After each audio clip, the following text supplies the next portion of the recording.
ஆண்டவராக இயேசு கிறிஸ்துவின் நாமத்தினாலே மீண்டும் இந்த நேற்று வரை நிகழ்ச்சியில் உங்களை சந்திப்பதில் ரொம்ப சந்தோஷம். இன்றைக்கும் சில மிக முக்கியமான விஷயங்கள், அதுவும் வேர்ல்டே பரபரப்பாக போயிட்டு இருக்கிற 2-3 விஷயங்களை குறித்து தான் நம்ம இன்றைக்கி பார்க்க போகிறோம். வாங்க நம்ம நிகழ்ச்சிக்குள்ளே போகலாம். முதலாவதாக ரொம்ப முக்கியமான ஒரு விஷயம், நம்ம ஏற்கனவே அதை பற்றி பேசியிருக்கிறோம். என்ன அப்படின்னா, சவுதி அரேபியா கொஞ்சம் கொஞ்சமாக தன்னுடைய கட்டுப்பாடுகளை எல்லாம் இழந்து உலகத்துக்கு ஒத்த காரியத்தை தரிக்க ஆரம்பிச்சிருக்குது அப்படின்னு சொல்லி, அது உலகத்துக்கு நல்லதில்லை அப்படின்னு நம்ம சொன்னோம். ஏன்னா அவர்கள் மிக முக்கியமான சில காரியங்களை கடைபிடித்து கொண்டிருந்தார்கள். அது வேதாகமும் சொல்லியிருக்குது. ஆனால் அவங்க அதை கடைபிடிச்சிக்கிட்டு இருந்தாங்க. ரொம்ப சந்தோஷமாக இருந்துச்சு. ஆனால் இன்றைக்கி சவுதி அரேபியாவில் வெளிப்படையாக லிக்வர் ஷாப், அதாவது சாராய கடை திறப்பதற்கு அனுமதி கொடுக்கப்பட்டிருக்கு. இது சாதாரண மாற்றம் அல்ல, தலைகீழ் மாற்றம். மற்ற எந்த நாடுகளில் இல்லையா, ஏன் நீங்கள் சவுதி அரேபியா மட்டும் கேட்குறீங்க அப்படின்னு சொன்னீங்கன்னா, சவுதி அரேபியா இதற்கு மிகவும் எதிர்ப்பு தெரிவித்து இன்றைக்கி உலகத்தில் இருக்கிற எல்லா நாடுகளும் ஆச்சரியப்படக்கூடிய அளவுக்கு அதை கட்டுப்பாட்டில் வச்சுருந்தாங்க. இப்போ வந்திருக்கிற ராஜா வந்த பிறகு கொஞ்சம் கொஞ்சமாக, நம்ம இதை ஏற்கனவே நிறைய பேசியிருக்கிறோம், ஆனால் இதில் நம்ம என்ன முடிவாக பார்க்குறோன்னா, கடைசி கிங்டமும் ஒழிக்கப்படுகிறது. அதாவது ராஜ்யபாரத்துக்கான அதிகாரம் அதிகமாக, இப்போ இங்கிலாண்டில் ராஜ்யபாரம் இருக்குது, ஆனால் ஹவுஸ் ஆஃப் லார்ட்ஸ், அதாவது பிரைம் மினிஸ்டருக்கு எல்லா அதிகாரம் இருக்குது. கடைசியாக குயின் கிட்ட போய்ட்டு ஒரு சைன் வாங்குவாங்க, இப்போ கிங்கு கிட்ட போய்ட்டு ஒரு சைன் வாங்குவாங்க. ஆனால் இங்கே அப்படி இல்லை. இங்கே அந்த மாதிரி அரசியல் அமைப்பு கிடையாது, ராஜ்யபாரம். இந்த ராஜ்யபாரம் ஸ்ட்ராங்காக இருக்கக்கூடியதான மிக முக்கியமான ஒரு இடம் தான் இங்கே. அந்த இடத்துல இப்போது இது நடந்திருக்குது. ஸோ அங்கே கொண்டு வரப்பட்டு விட்டது. கடைசி ராஜ்யபாரம் முடிவுக்கு வரும்.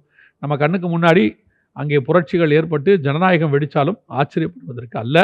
இப்போது மிக முக்கியமான காரியங்கள் நடைபெற்று கொண்டிருக்கிறது. சவுதி அரேபியாவுடைய மாற்றம் ரிலீஜியஸ் விஷயத்துலையும் சொல்கிறேன், உலக பிரகாரமே சொல்கிறேன், அது மிகப்பெரிய உலக மாற்றத்திற்கு வித்திடக்கூடியதான ஒரு காரியம். இது கொஞ்சம் கொஞ்சமாக அப்படியே சவுதி அரேபியா ரொம்ப தூரம் போயிருச்சு. இப்போது அதற்கு மிக முக்கியமான அடையாளமாய் இது இருக்கிறது. வாங்க நம்ம அடுத்த நிகழ்ச்சியை பார்ப்போம். இது எதை பற்றி அப்படின்னு கேட்டால், நாம் ரொம்ப நாளாக அப்டேட் பண்ணிக்கிட்டே இருக்கிறோம். Third world war. இன்றைக்கி we are in third world war அப்படின்னு சொல்கிற அளவுக்கு உலகம் போயிடுச்சு. ஸ்வீடனெல்லாம் அதுக்கு ரெடியாக சொல்லி மக்களுக்கு வெளிப்படையாகவே அனௌன்ஸ் பண்ணிட்டாங்க.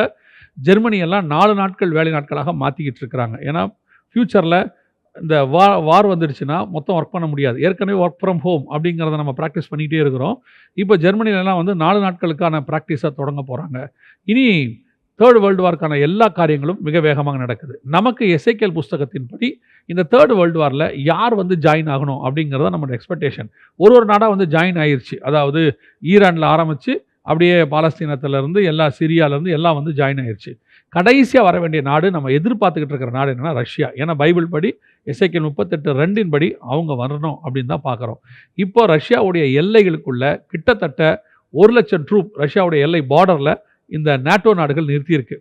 ரஷ்யாவை வலுக்கட்டாயமாக இழுக்கிற மாதிரி இருக்குது. அவங்க அங்கேருந்து புறப்படலை. இப்போ நேட்டோ நாடுகள் அவங்களுக்கு சுற்றி இருக்கிற நாடுகள் எல்லாம் அடிக்கிறாங்க. லிபியாவை அடிக்கிறாங்க, அப்புறம் ஈரானை கை வைக்கிறாங்க. இப்போ யூஎஸ்க்கும் ஈரானுக்கும் நேரடி வார் ஸ்டார்ட் ஆகிருச்சு. ஏன்னா ஈரானுடைய ட்ரோன் யூஎஸ் அடிச்சிருச்சு.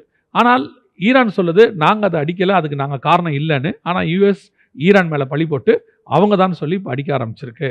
ஸோ இந்த வார் ஸ்டார்ட் ஆகுச்சுன்னா ஈரான் ரஷ்யாவுடைய செல்லப்பிள்ளை. ஏற்கனவே பல மெசேஜில் இதை பற்றி நம்ம பேசியிருக்கிறோம்.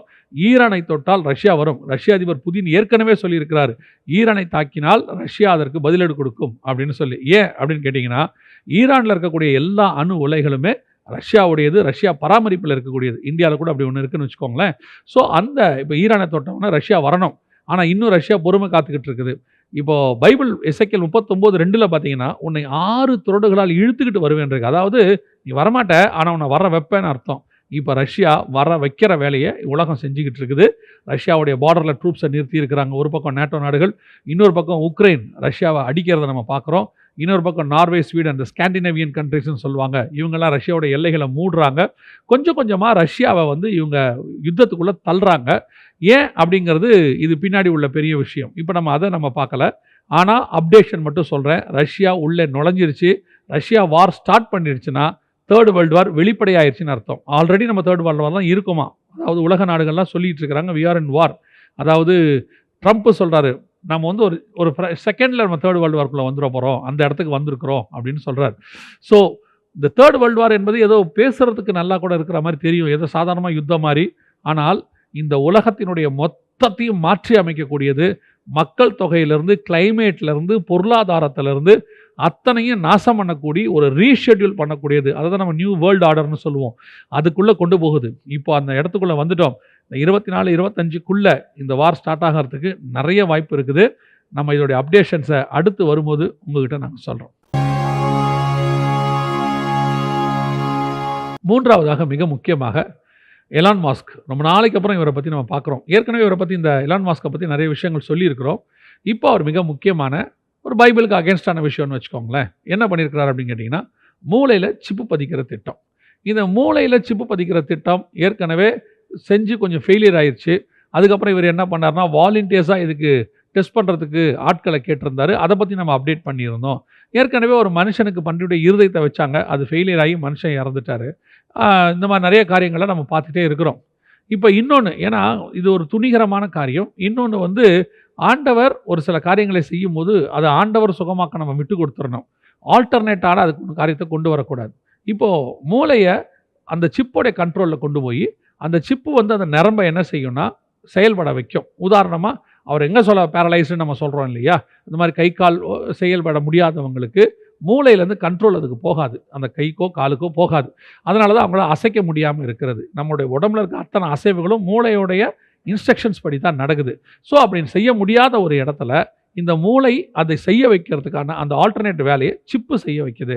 இது ஆரம்பத்தில் பார்க்கறதுக்கு பயங்கர சயின்டிஃபிக்கல் ஒரு புரட்சி மாதிரி இருக்கும், நன்மை மாதிரி இருக்கும், கை கால் வராதவங்களுக்கு ரொம்ப ஒரு வரப்பிரசாதமாக இருக்குது அப்படின்லாம் சொல்லுவாங்க. ஆனால் இந்த சிப் நாளைக்கு மூளையை கண்ட்ரோல் பண்ண தொடங்கும். நாளைக்கு இந்த மூளை சிப்போடைய கண்ட்ரோலுக்கு போகும், அடுத்த லெவலுக்கு.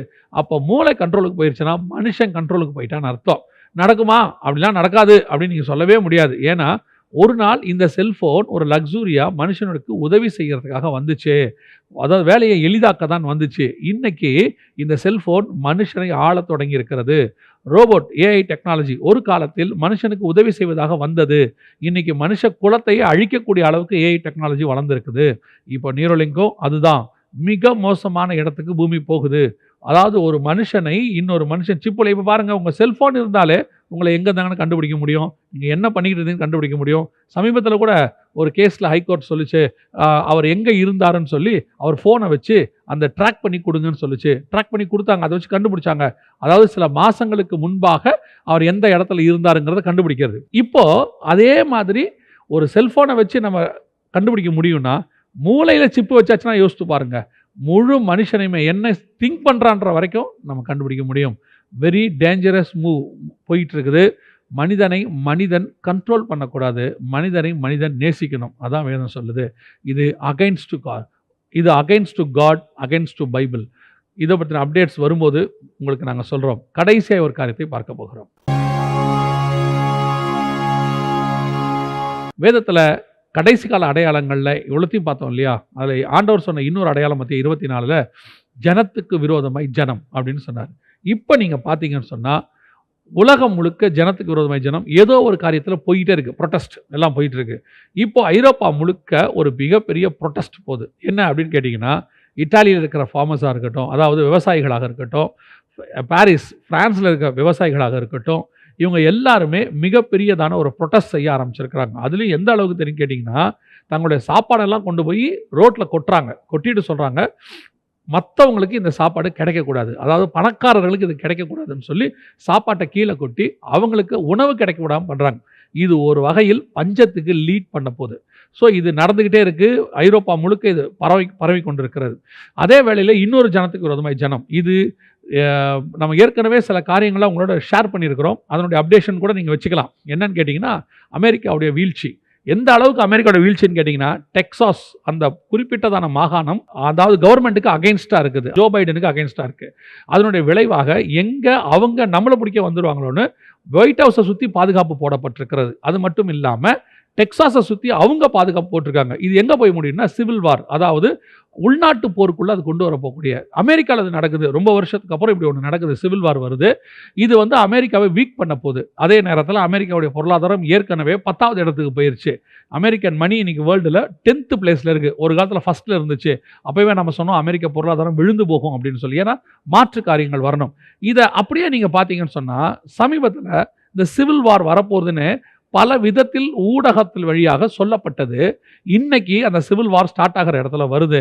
எல்லா ராஜ்யபாரமும் ஒரு நாள் எழும்பும், எல்லா ராஜ்யபாரமும் ஒரு நாள் விழும். இதுதான் சரித்திர நியதி. எந்த ராஜ்யபாரமும் எந்த ராஜாவும் நான் நிரந்தரமானவன்னு சொல்லவே முடியாது. இருக்கும்போது அந்த ராஜா எவ்வளவு தாழ்மையா அமைதியா மக்களுக்கு நன்மை உள்ளவனா இருக்கிறானோ அவன் ராஜ்யபாரம் அவனுக்கு பிறகும் பேசப்படும். இருக்கும்போது ஒரு சாராரை கொடுமைப்படுத்தி ஒரு சாராரை வேதனைப்படுத்தி அவர்களை அவன் நொறுக்க தொடங்கினால் அவன் ராஜ்யபாரம் பூமியில் மட்டுமல்ல அவன் பேரே இல்லாமல் போகும். அதுக்கு ஹிட்லர் ஒரு மிகப்பெரிய உதாரணம். எல்லா ராஜ்யபாரமும் அப்படித்தான். இப்போ அமெரிக்க ராஜ்யபாரமும் விழுகிறது, அடுத்த சாம்ராஜ்யம் எழும்புகிறது. இதை நம்ம ரொம்ப நாளாக சொல்லிக்கிட்டு இருக்கிறோம். இப்போ நம்ம கண்ணுக்கு முன்னாடி நடக்க தொடங்கிருச்சு. கர்த்தருக்கு சித்தமானால் இன்னும் சில அப்டேட்ஸோட வேறொரு நேற்றொரு நிகழ்ச்சியில் வருகை தாமதிக்குமானால் உங்களை சந்திக்கிறோம். God bless you.